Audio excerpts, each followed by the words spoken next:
educational presentation project, Leslie Antoinette and I, Marilyn, chose tuberculosis as our topic. Tuberculosis is a chronic contagious infection. It most often affects the lungs, but if left untreated, it can affect other parts of the body. It is important to address that not everyone infected with TB bacteria becomes sick or shows symptoms. This disease is caused by tubercle bacillus, Mycobacterium tuberculosis, or other strains of mycobacteria. Tuberculosis is curable and preventable. Tuberculosis is transmitted through airborne particles. When someone who carries active TB speaks, coughs, laughs, shouts, sneezes, they produce droplet nuclei. A person nearby inhales these droplets floating in the air and soon become infected. Close, frequent, or prolonged contact is needed to spread the disease. The most important exception is pregnancy.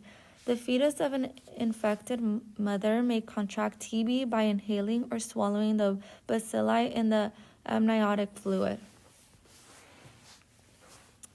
Incubation period refers to the number of days between exposure and the appearance of symptoms. This number is used to detect how long infected person needs to stay away from others. The incubation period for tuberculosis is about 3 to 9 weeks. Signs and symptoms. Signs and symptoms of tuberculosis include cough that lasts more than 3 weeks, loss of appetite, and unintentional weight loss, fever, chills, pain in the chest, and coughing up blood. So now we're going to discuss vaccination. TB vaccine is called the Bacillus-Calmette-Guerin, or shortly abbreviated as BCG. It's not suggested to all the public. It's mainly used more widely in developing countries than in the United States, as it's not mainly a common thing used in the US. Suggested and given to infants and small children who test negative and healthcare workers. This vaccine is made from a weakened mycobacterium that infects cattle. BCG does not prevent all infections by tuberculosis. However, it does strengthen the immune system and provide partial protection. The very first vaccine held its trials in South Africa, which is the vaccine that we now use today.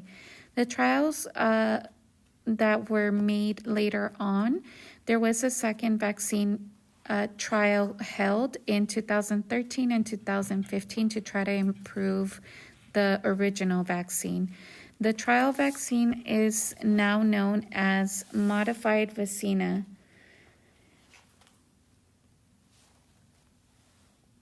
And it was created to be a booster to increase effectiveness and increase the body's immune response in hopes of having a stronger immune system to fight off TB when present.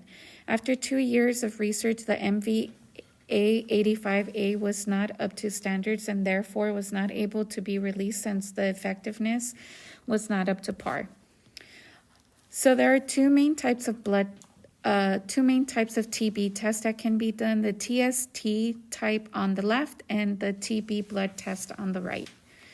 Tuberculosis testing. The tuberculosis test is typically done 2 to 3 days, and the first appointment will consist of a small injection of tuberculin into the forearm.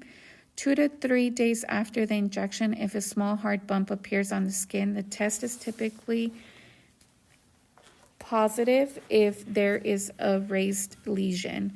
It could result as a false positive, and it is contraindicated for people who have been vaccinated with BCG. The size of a TST reaction on a person who has been vaccinated does not mean it will be due to latent tuberculosis.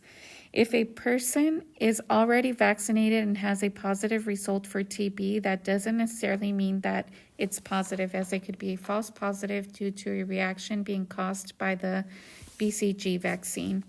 So on this slide, we will discuss chest x-rays. The chest x-ray is taken on a person on their anterior and posterior chest.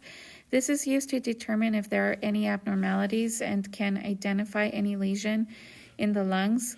The morphology can vary on a chest x-ray and even density and cavitation. Chest x-rays also help rule out the possibility of pulmonary TB in a person. A person who has had a positive reaction to TST and did not have symptoms of a disease, typically done as a last result to rule out latent TB, which is shown by the arrows on the chest x-ray. This is just epidemiology chart I added here to show how it's really not common in the US. So the treatment is pretty lengthy. It does take 6 to 9 months. There are currently 10 drugs approved in the US, which are listed below, and there is an image attached for you guys to see. However, the treatment is not taken correctly, then that can cause resistance to the drug, ultimately leading for a more expensive treatment route to be taken. And this is not common, but it could require surgery. However, because TB does not typically get to that stage, that is not something that we typically worry about here. Tuberculosis in the dental field. According to the American Dental Association, a person with latent tuberculosis is not infectious. They can be treated in a dental office under standard infection control protocols or precautions. However, for a person with active tuberculosis, this would not be the case. Dental patient management. Proper dental office management as far as TB or any infectious disease is concerned is to, 1, check the past and present health histories at every visit. 2, if the patient has any symptoms such as a deep cough, the appropriate questions should be asked. Treating patients with TB can potentially endanger others in the dental office. Treatment should be postponed until the patient is in a non-contagious state. Standard infection control protocols must be followed.